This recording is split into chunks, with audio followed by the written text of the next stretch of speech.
Welcome to the How to Crochet series, Single Crochet Stitch.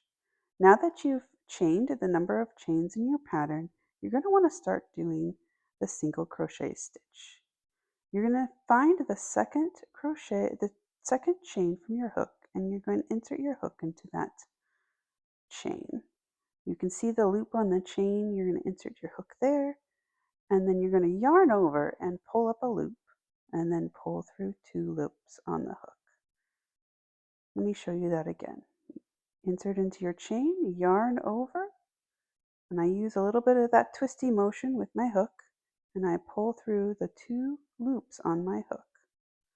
You're just going to keep doing that over and over again. This forms really the basis of all of your different stitches for crochet. Is you're going to be pulling up loops and yarning over, and then it all depends on what order you do them in. So remember that for a single crochet stitch, you're going to be inserting into the lower row, and you're going to be pulling up a loop, and then you're always going to be yarning over and pulling through 2 loops. You're going to continue to do that all the way to the end of that set of chains. And I really enjoy crochet in this sense because it is very repetitive, and that can be really relaxing to me to do the same thing over and over again. Crochet is kind of a gentle. I like to keep my hands really loose on the hook. I like to keep my hands looser on the tension, although you do want a little bit of tension to be able to keep um, your yarn and your loops all even. But just light tension is all that's needed. You're going to get all the way to the end with your single crochet stitches. And sometimes you do want to pull that little last, your tail tight, and then you have your first row, and you're going to want to turn your work. We're always turning our work at the end of the row. Right, so you're going to want to position your yarn.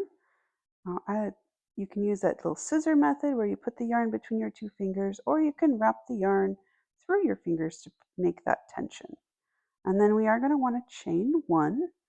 The reason we chain 1 is so that we have the height needed to make that single crochet stitch. And then we're going to find the little spaces in between each row. And as you can see, you insert your hook into that space in the previous row, you yarn over and pull up a loop. Yarn over and pull through 2 loops. And so for me, when I'm holding the yarn like this, it's more of like a throwing or flicking of the yarn so that my hook can grab it and pull it up and through the previous row. And so I'm going to repeat that motion over and over again until I get to the end. So there's some flicking in my left hand, and then there's some turning of the hook so that I grab that yarn with my right hand. And this is the single crochet stitch. And just over and over again,